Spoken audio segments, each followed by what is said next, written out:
Om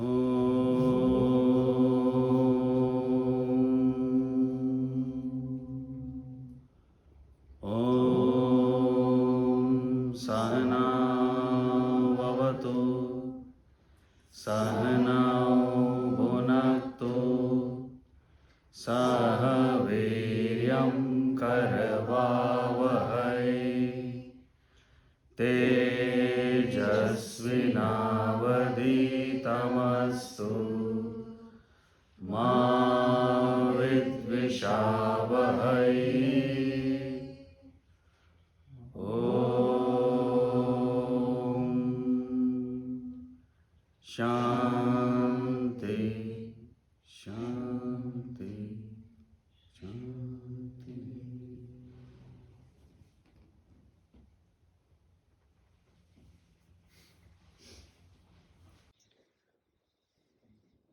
So,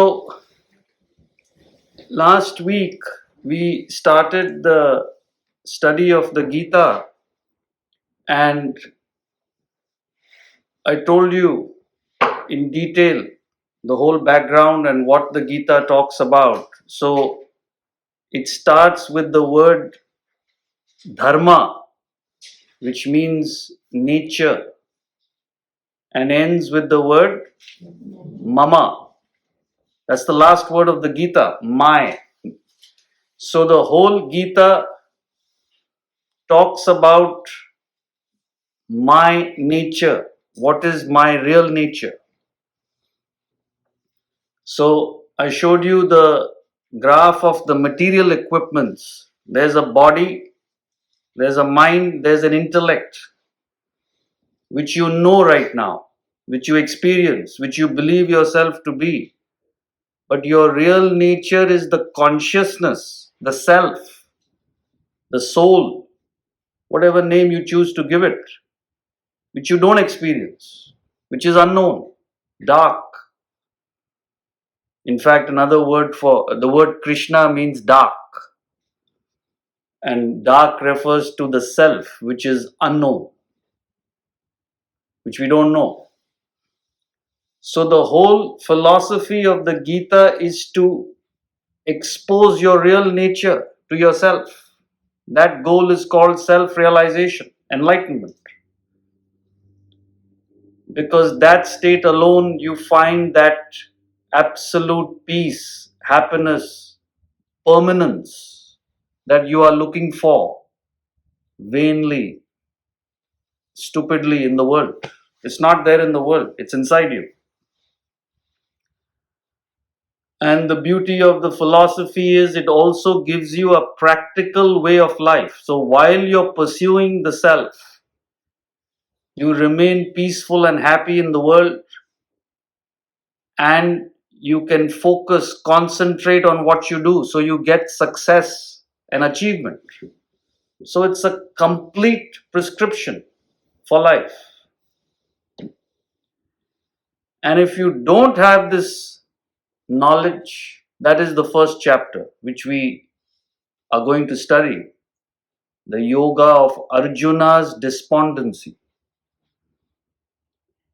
In other words, the condition of the human being, which is despondency and sorrow. Arjuna Vishada Yoga. Vishada means sorrow, strain, because he didn't have the knowledge. So Krishna gives out the knowledge, that's the whole Gita. And in the end, he says, my delusion is cleared. I can now understand, which I quoted last time. Nashto moha smriti labdva. And I will do thy bidding. So, this is the effect of this knowledge. You become clear in your thinking, you become mentally peaceful, and ultimately you move towards self-realization. So it's not just something which you have to wait for indefinitely. So the effort you put in this path, you are well provided for in the world. You have a happy, peaceful life, far better than anybody. Far better than having $1 billion. See, it's all mental, you must understand. and whatever material needs you have, that will be taken care of because you know how to function in the world. So what more do you want? This is what we did last time. So the first chapter we started with Dharma Kshetre Kurukshetre. So that's what he talks about. That Dharma Kshetra, that field of divinity inside you, has now become a Kurukshetra, a field of battle, conflict. So what it means philosophically is you have lost that real self and have descended into this ego and individuality, the body, mind, intellect,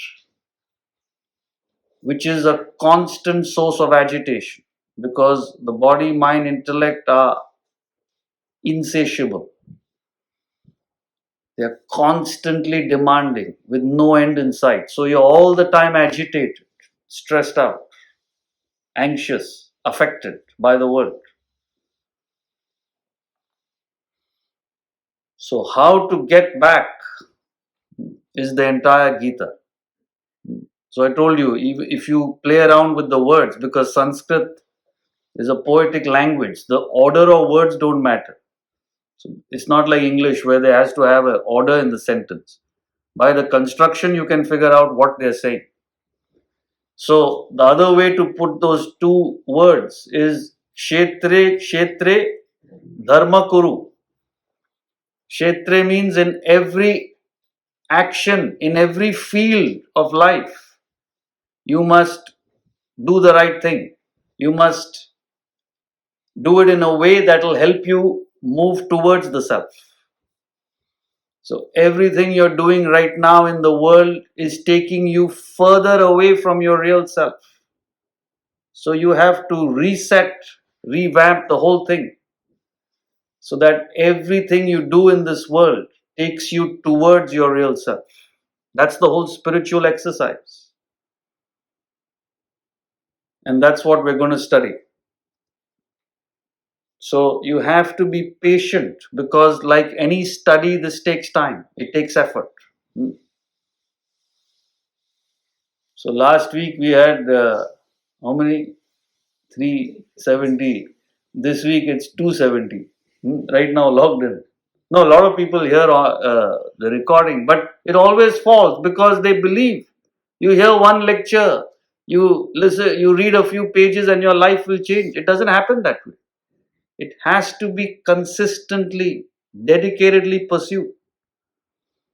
You don't become a doctor by attending one lecture by a doctor. It's a course of study which you have to go through. So the Gita is that course. So we will cover every verse, every word, but it takes time and it takes your dedication to listen, understand, reflect, and make it your own. So the first verse we did last time, where he not only gives the problem, you have moved away from your spiritual center, but he also gives the reason.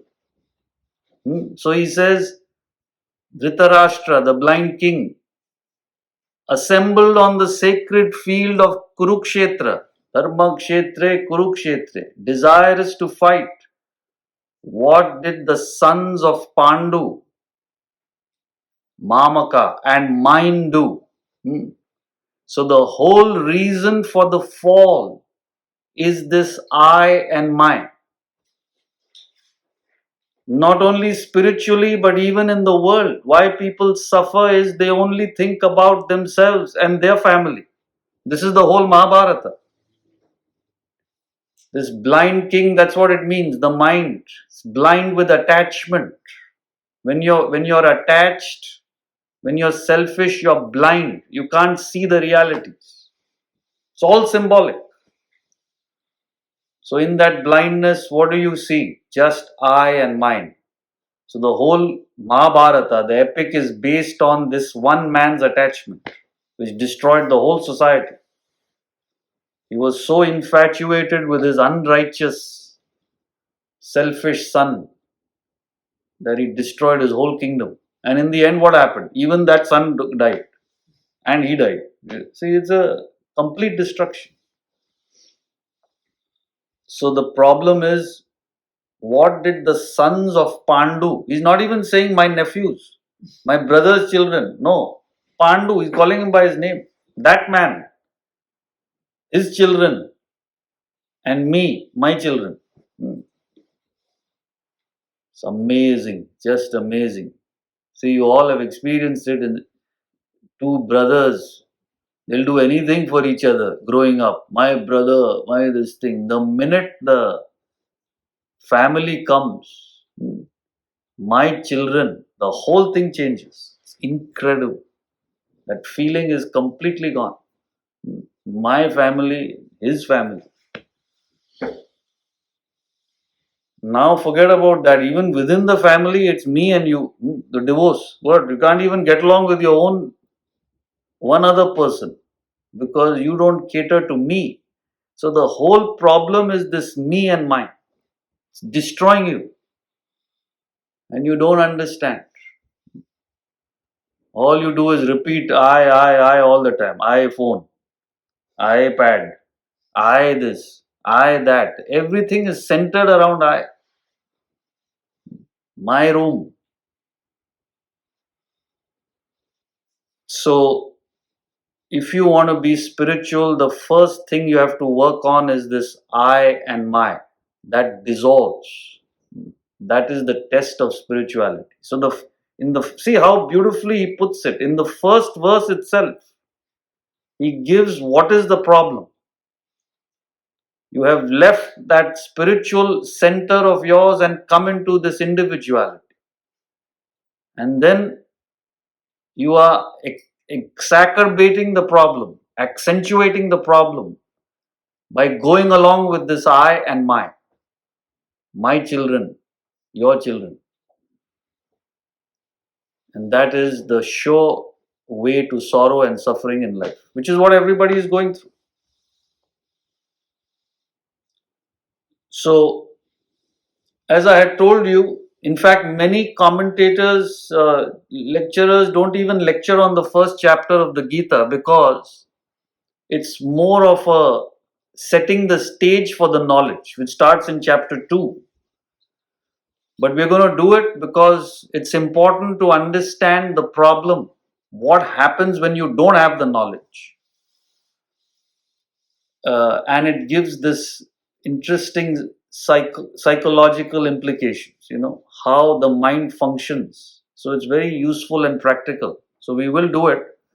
And the verses that are just listing out names and all, there are a few verses in the middle that we'll just read through. So we'll go through far quicker this chapter than the others. So we'll begin with verse 2 today.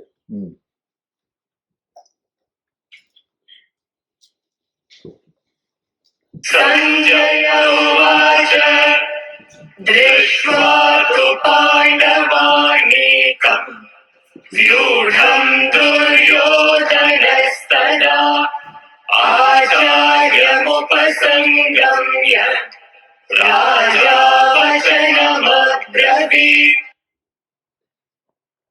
Sanjaya Uvacha Drishva tu Pandavanikam Vyudham Duryodhanastada Acharyam Upasangamya Raja Vachanam Abravit. Sanjaya said, Sanjaya Uvacha, indeed, having seen the army of the Pandavas arrayed in battle, King Duryodhana then approached the teacher, Acharya, and spoke these words. So, as I had explained to you last week, the Gita is divided into 18 chapters, and that is the traditional demarcation. And each chapter is divided into subtopics, which explains the thought flow. And that is not in the original, that is a contribution of my Guru, Swamiji, who after a lot of research found these topics that it covers very, very useful to understand the text. So those of you who don't have it, you can get his commentary and go through those topics. So in this topic, which is verses 2 to 11, he talks about Duryodhana like this, The first topic, Dhritarashtra's question to Sanjaya. Duryodhana betrays his vanity and fear, which is what we're doing now. How a selfish person, egoistic person, how they approach the situation. And the sound of conscience terrifies the Kauravas. When you're selfish, self-centered, you are always in fear. And then how emotions overpower Arjuna, who's a good person. But if you don't have an intellect, your emotions will overpower you. And then you try and justify your emotional state. This is the problem. When you don't have an intellect, your emotions will make you justify what you're doing. So Arjuna wants to run away and he says, I don't want the battle. I don't want to fight. Which is, he doesn't know what he's talking. And finally, the confusion where you collapse, you stop acting. So we'll do it in detail. So here we start the second topic. So he says, see, these are all subtle implications. He says, King Duryodhana approached the teacher. So those days the teacher or the guru is kept in such high reverence that you don't use the word king when you talk about your guru. You go as a disciple. So he was so arrogant. Even his own teacher, who you're supposed to have in high regard, he goes as a king. See, that's what he's trying to say. So his arrogant nature, Duryodhana is the leader of the Kauravas, the unrighteous brothers. As most of you know, the 100 unrighteous brothers, the 5 righteous Pandavas, one of whom is Arjuna. And Krishna is the charioteer of Arjuna. Those of you who don't know. So what happened was, Krishna is related to both the Duryodhana, the Kauravas and Pandavas. So both went to him for help. So Krishna said, now this is a predicament for me, but I have a solution. One is my mighty Yadava army, very powerful army. That is one option. Other option is me, but I will not fight, unarmed. Because he knows who's going to choose what. He's too smart. And in fact, he makes it doubly sure because he's sleeping, resting when they both come. Both came together, Duryodhana and Arjuna. And so he knew they were there. So he made sure he looked like that. He made sure he's looking towards Arjuna and he opened his eyes. So he said, Arjuna I saw first, so let him take the first choice. Because just making sure, suppose Duryodhana in a fit of his madness says, no, I want you, then he was gone. So Arjuna, without thinking, said you. Because see, what it means is intellect is far more powerful than physical force. You need an intellect to guide you. See, there are 6 elephants and there will be one 5'3" Mahut with one stick. He'll be controlling the whole lot. Have you seen one, the Mahut? Any of you have seen? With a little stick. Now the elephant can't say, you idiot. You know how powerful I am. With that stick you're going to do something and give him one whack. Elephant can't. No intellect. So one small guy controls 6 elephants. This is intellect. They know how to do it. So obviously Arjuna chose Krishna Because he knows he needs his guidance, how to navigate the war. That is far more important, even though they were numerically weaker. So, why did we get into that? So, no, why I'm saying that is what it means philosophically also is the self is neutral. Krishna represents the self, the consciousness within you. You have to choose how to make use of it. So he helps both the Pandavas and the Kauravas. That's what it means. Because you'll say, why didn't he take his army and himself and go there? See, these are all philosophically significant episodes to educate us in the form of stories.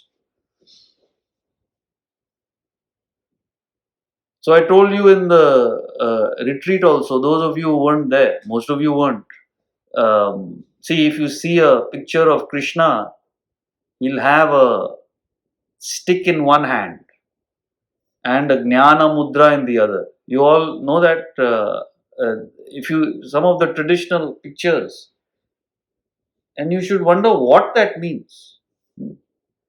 Now, the stick represents, he was a cowherd in his younger days. He used to tend to cows. So what does the cow do? The cows go out whole day in the pasture and they eat. That's all they do. Morning to evening. What are the deer doing? Every time I see them, they're eating. Some humans also like that, but animals, that's all they do, morning to evening. And then they come home, the cows. Very interesting.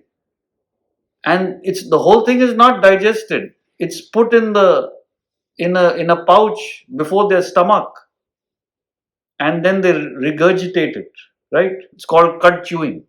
And then they chew that also in the night, as if whole day they've been chewing is not enough. So what it means is the cattle represent your sense organs. Most people use the self, your life, to just go out in the world and gain sense objects. And you gain those experiences, and then what do you do after that? You go on regurgitating them. You go on lingering in them. That is why the biggest craze in the world is for photos, selfies, photos. What do you do with that? What is that? Now understand the psychology. Though that experience is over, but you want to go on lingering in it. Deadly thing. Because it goes on creating desires for more and more. You don't realize. A spiritual person ends perception with perception. You enjoy something. Vedanta is not saying don't enjoy. Move on to the next thing. Why do you go on lingering? So that's one way you can use your life, which is what everybody does. That's the stick, right? The other way is Jnana Mudra. This is considered a spiritual symbol. So this is what it is. You all can see, yeah, I can see myself there. Alright. This is the symbol. So 3 hands facing outward, and this, the thumb and the index finger together. Right? Now what does this mean? The 3 fingers here represent your body, mind, intellect, which are always looking externally. The body seeks perceptions. The mind seeks emotions. Intellect seeks thoughts and ideas from the world. They are always extrovert. The index finger represents your ego. Right now, your ego is joined with the body, mind, intellect. So you say, I am the body, I am the mind, I am the intellect. The thumb represents the self, the consciousness within you. So the whole spiritual exercise is to withdraw from your body, mind, intellect and join to the self. And once you join, you become a circle. Circle has no beginning and end. It means the infinite state of reality, enlightenment. So this is the whole spiritual exercise. Now you're stuck here. You got to say, I am not the body, mind, intellect, I am the self. That's what it boils down to. So you can use the self within, the consciousness within, to indulge in the world. That's the stick. It's your choice.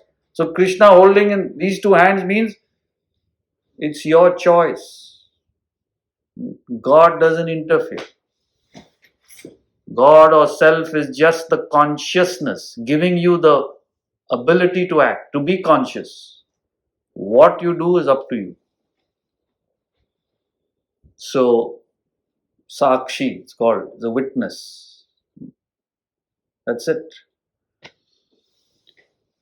So, Krishna helped both the Kauravas and the Pandavas. That's the significance. So, coming back to the second verse. So, Duryodhana approaches Drona, his teacher, who is fighting for the Kaurava side, and spoke these words.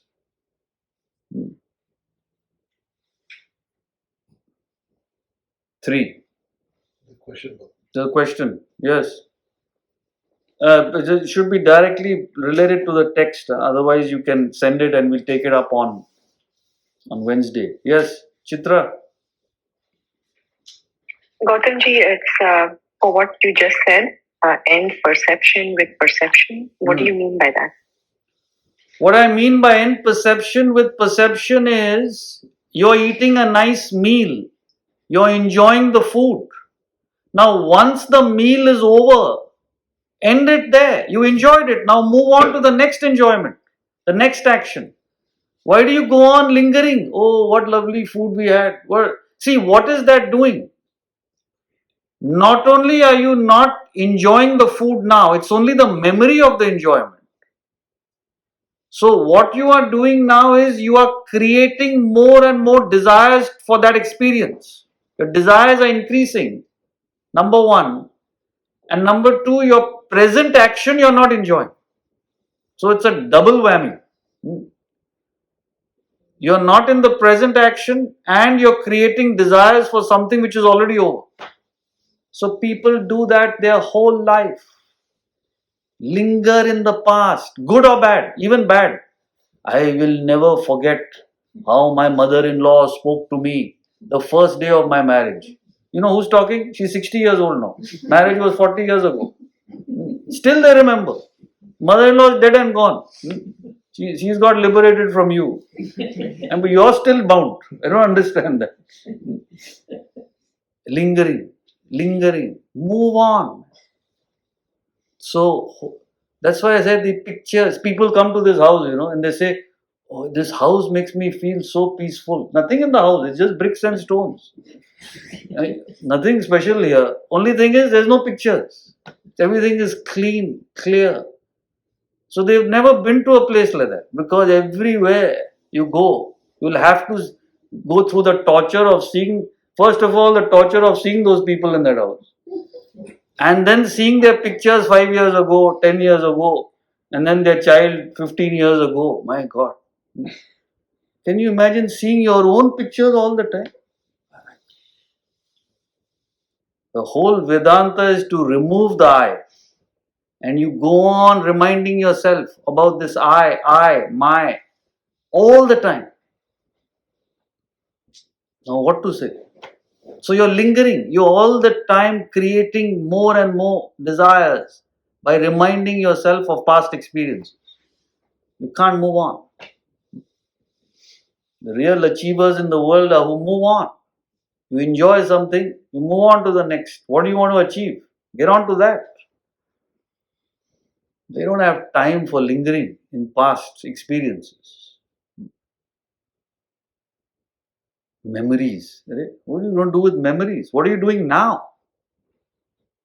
What do you want to achieve in the future?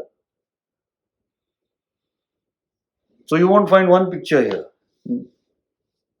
In our ashram, you go in the academy, the person who's founded it, my guru, not one picture of him in the whole academy is literally a world record. Go to any spiritual place, there will be pictures after pictures. The founder's guru, his guru. Not one picture of the current founder. Because you come there to learn. Focus on that.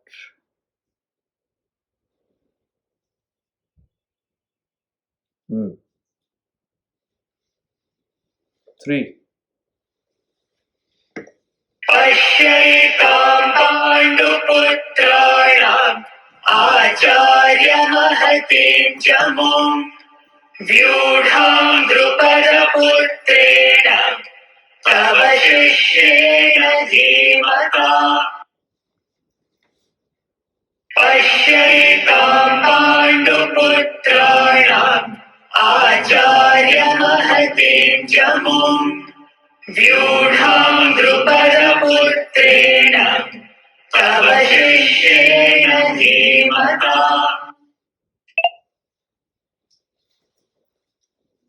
Behold, O teacher, this mighty army of the sons of Pandu, arrayed for battle by the son of Drupada, Tava Shishyena Dhimata, your wise pupil. So, see, again I told you, this is all psychology.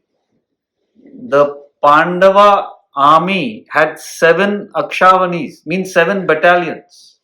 The Kaurava army had 11. So they outnumber the Pandavas by more than 1.5 to 1, which is a huge numerical advantage. On a plain, it's not a battle where one in the hilly terrain with one person in a fort, then it doesn't matter that much. This is one-on-one. So it's a huge advantage. So he should be very confident. Look at this mighty army. Now, what is the psychology?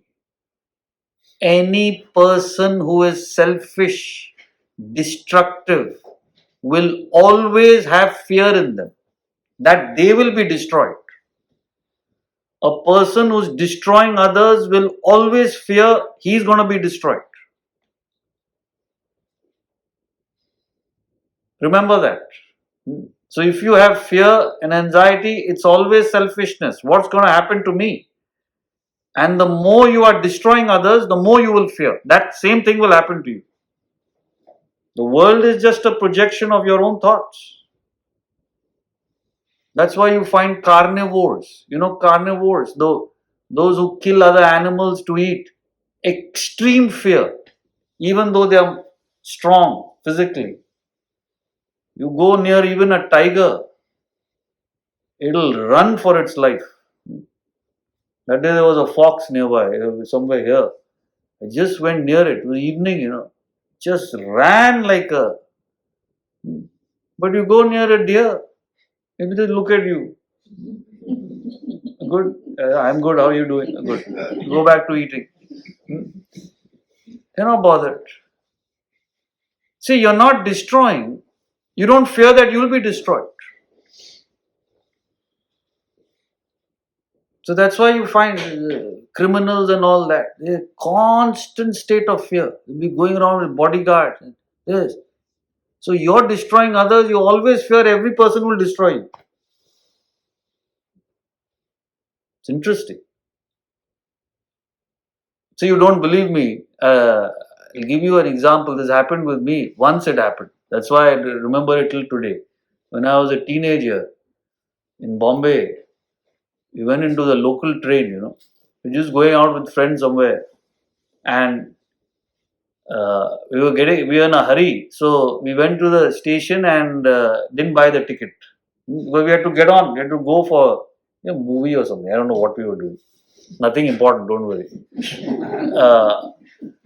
And so we were still standing, and I remember torturous train journey. Because any fellow you see, you think he's the TC.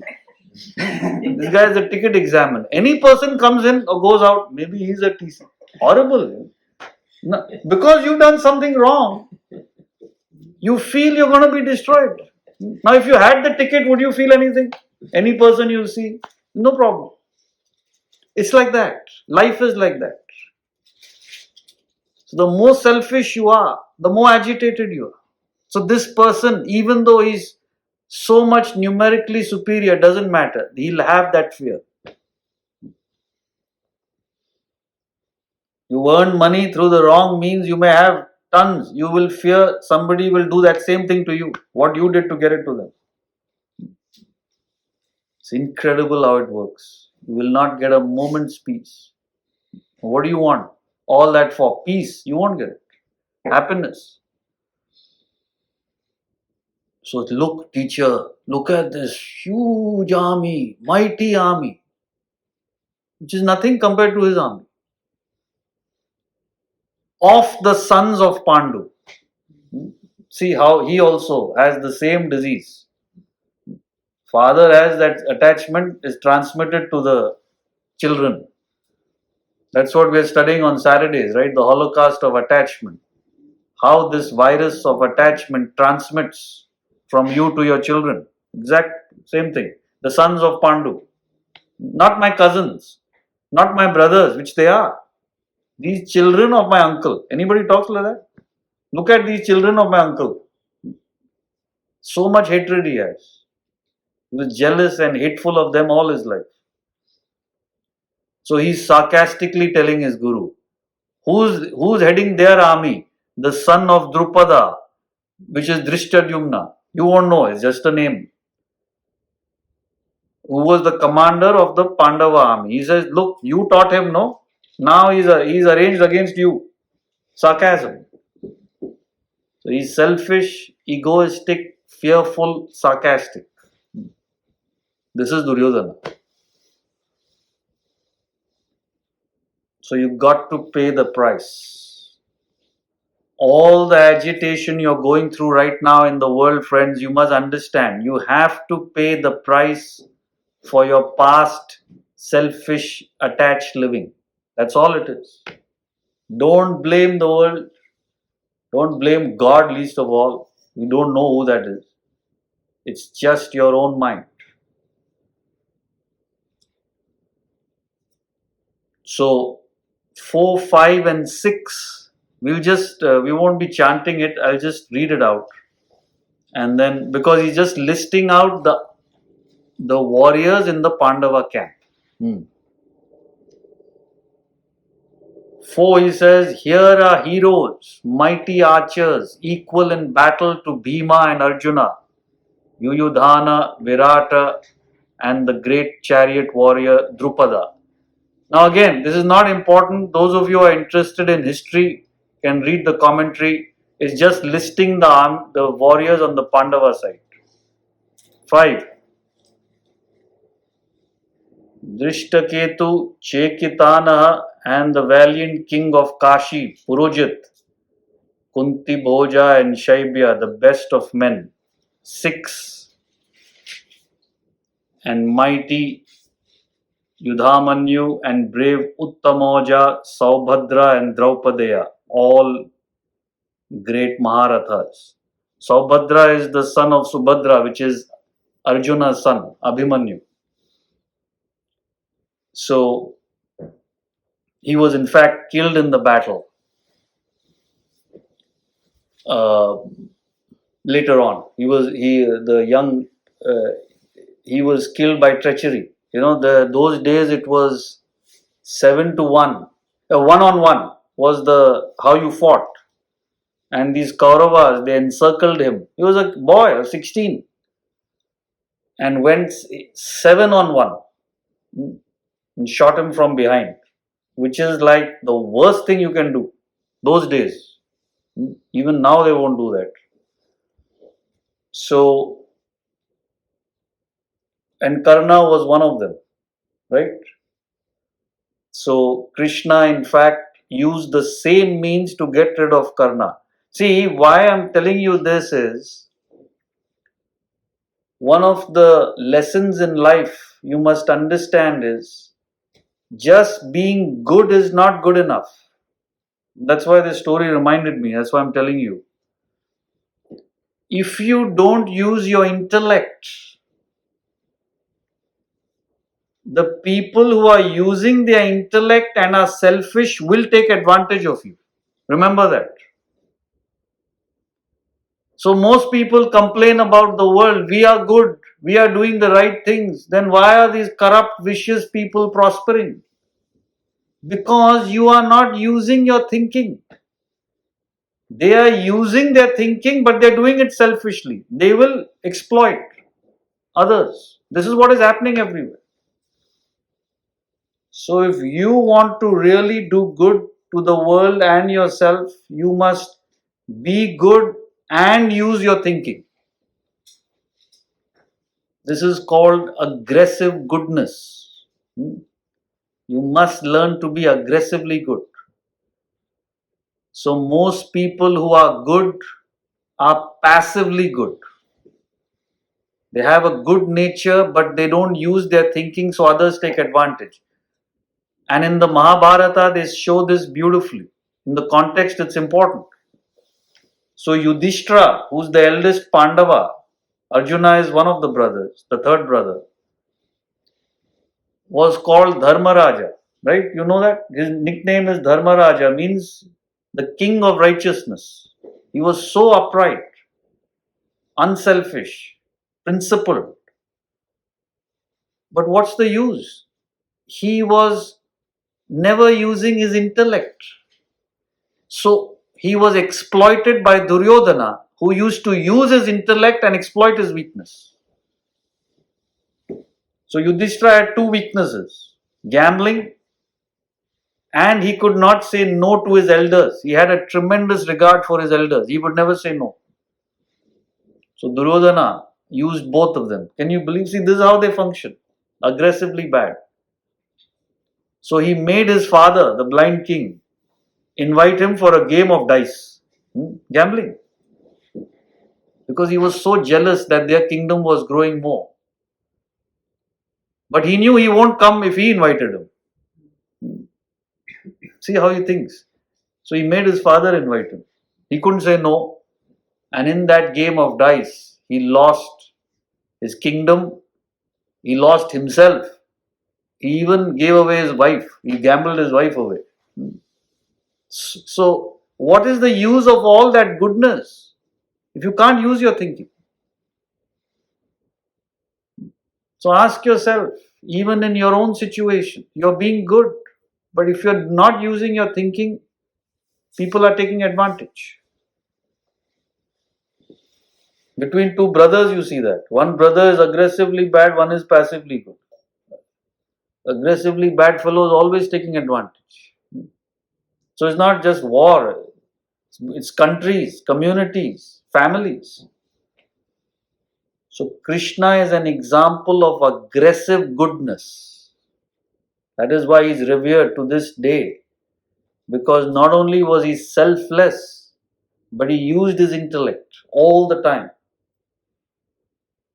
So in this situation, he knew Karna is a warrior from the Kaurava side. He was one out of the 7 who killed Abhimanyu unrighteously. So he made sure Arjuna killed him unrighteously. People criticize this, but they don't understand the whole background. So you've got to use your intellect. Otherwise, you'll be taken for a ride in the world. So Vedanta develops aggressive goodness in you. Not only will you not be selfish, but you won't even be passive, which people don't understand. Very, very difficult to be aggressively good. Because whoever has an intellect, they know they can exploit others. So they use it for their selfish reasons. Less or more. Have an intellect and use it for others. You got to be Krishna. Literally. Literally you have to do that. It's almost impossible.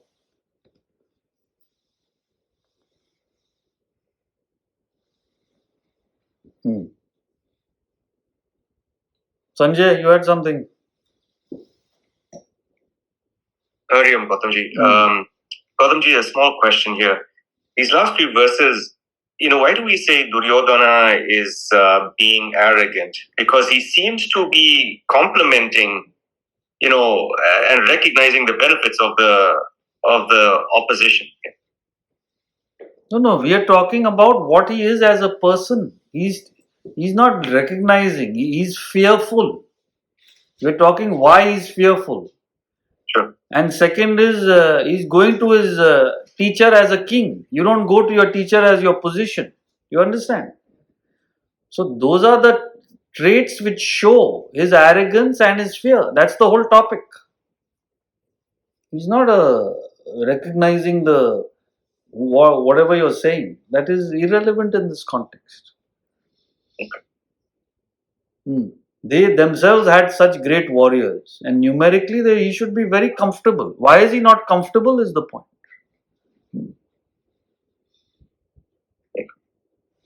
So when you are selfish, even though there may be a situation which you should be fear, you amplify it so much because of your selfishness. That's what you need to understand. Yes, Payal. Hari Om. Could you give us an example of being aggressively good in the current times, in our current lives? Just an example, just to highlight that, please. I just told you, whenever you use your thinking to do good, you're being aggressively good. That's all. Now you have to apply it in your situation and function accordingly. See, for example, a person, let's say you have a spouse, not a spouse, a brother who you know overspends. You don't give them money. You keep that aside with you and give them the interest every month, because you know if you give them the whole capital, they'll blow it up. They've got a gambling problem. Now he may not like it, but if you genuinely care for him, you'll use your intellect. This is a simple example. I know people who've done that. Right? There's one sibling who's very responsible and all and cares for his brother, but he knows he can't handle money. So he keeps the money with him and gives him the interest every month. Given the capital, he'll be blown up. He'll go to the race course and blow it up. Gamble it away. So you have to use your thinking to do it in the interest of the other person. And that brother curses him and all in public and says, "You took my this thing," and all. He leaves it alone. He knows what he's doing. So this is the strength you have when you're aggressively good. Yes, Shilpa? Hi, good morning. My question was actually very much tied to what Payal was asking.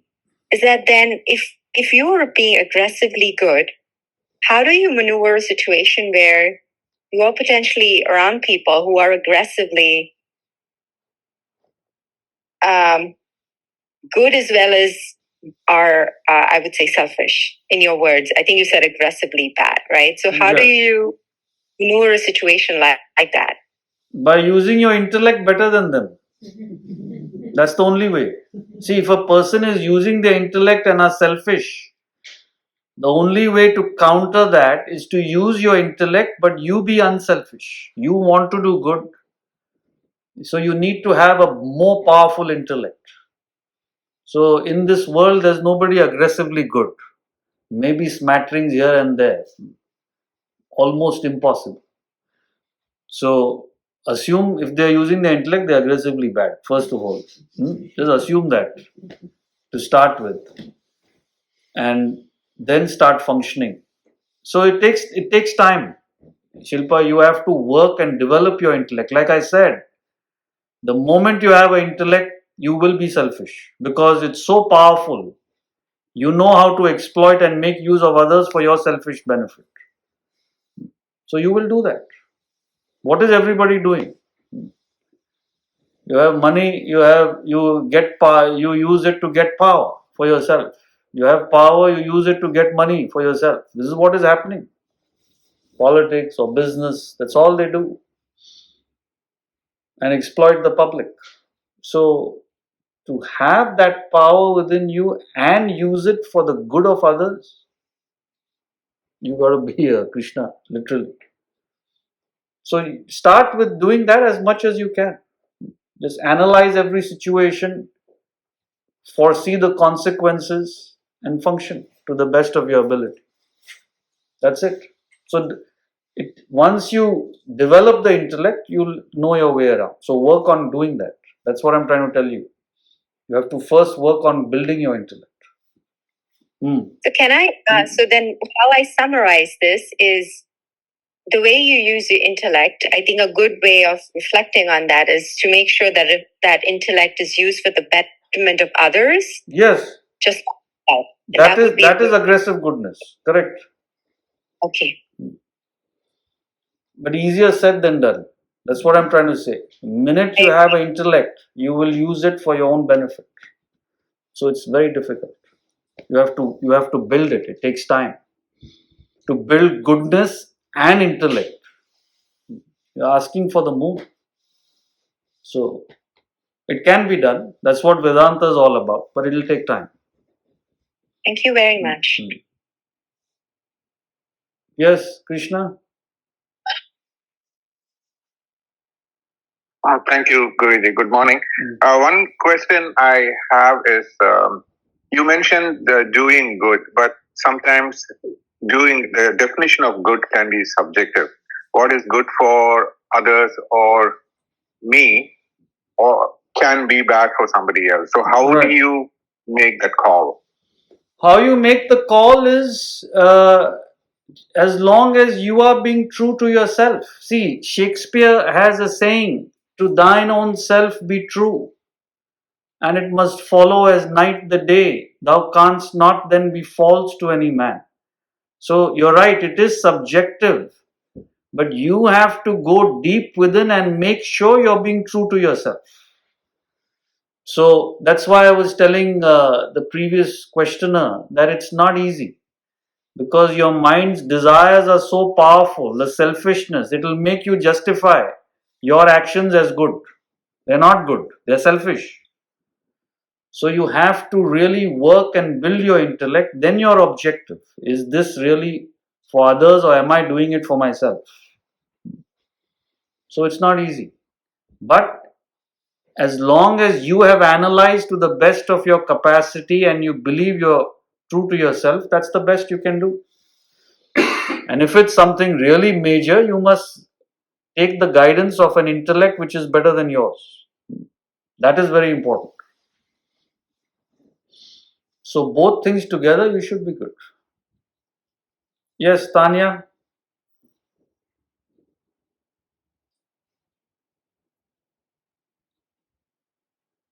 She keeps muting herself? Okay. You can probably write your question down on chat and we'll take it. Until then, let's start with, which is the next verse? 7.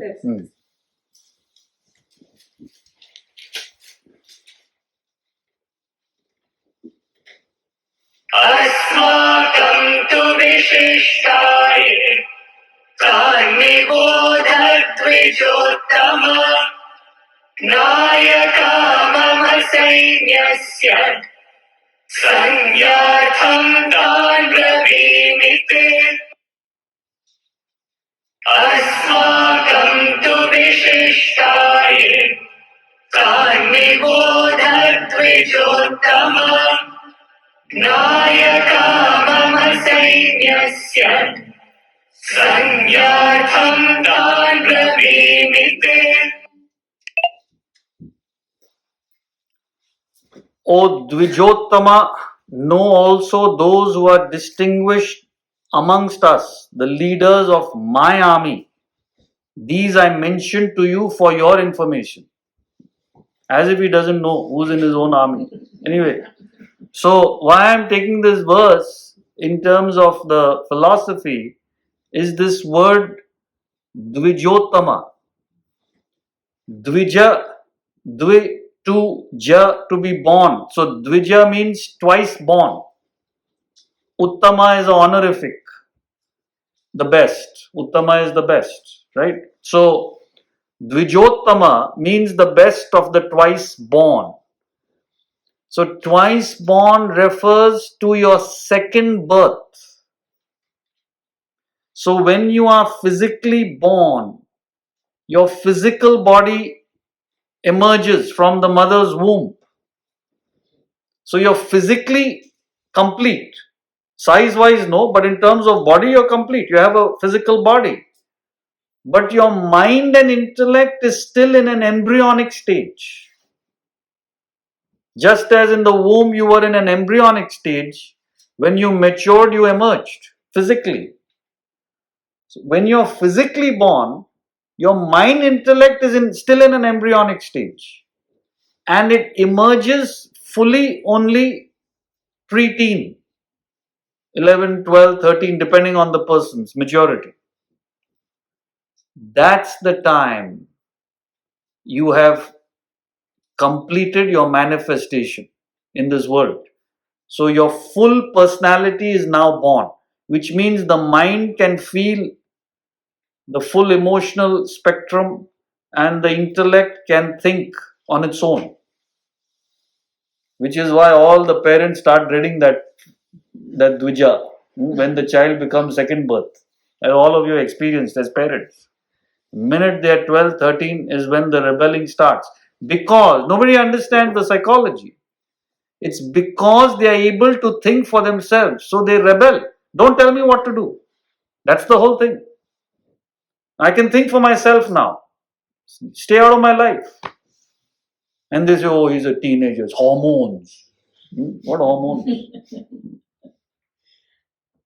This is what it means. So at that time is when they are ready for spiritual education.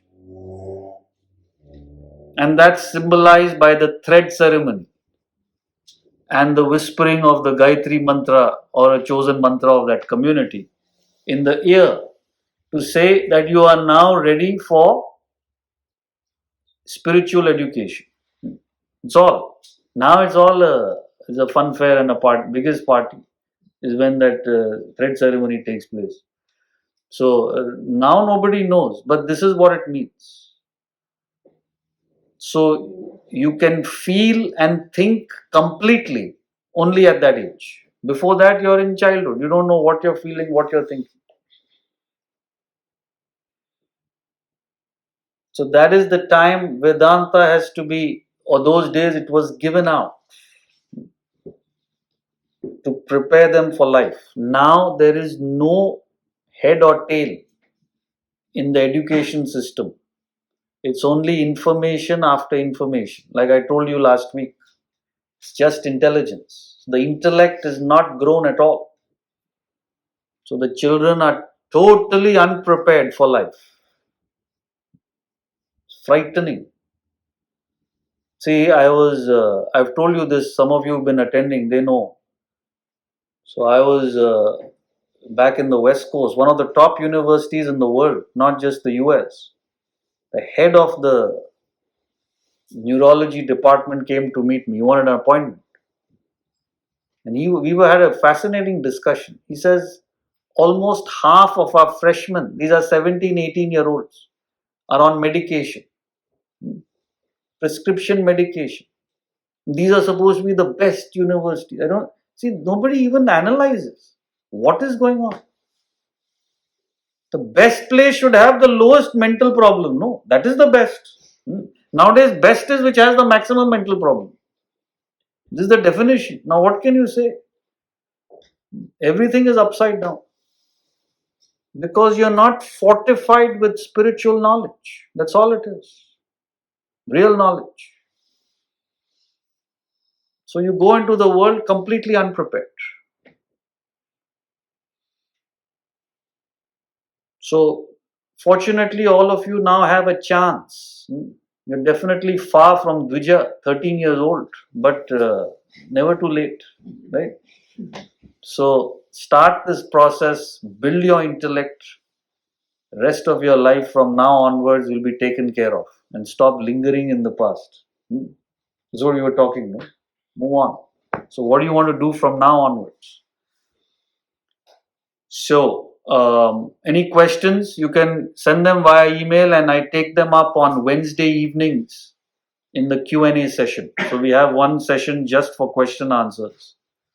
Otherwise, we meet on Saturdays and Sundays for the Vedanta and the Gita session. So you have that recording now of the first lecture, right? We sent it via email to all of you.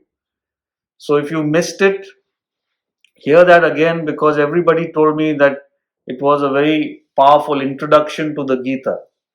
And if you have any friends or family interested, forward that video. It's the best way to tell them what the Gita is all about. Hopefully somebody will react and start educating themselves. So we'll meet the next time we meet. Hari Om.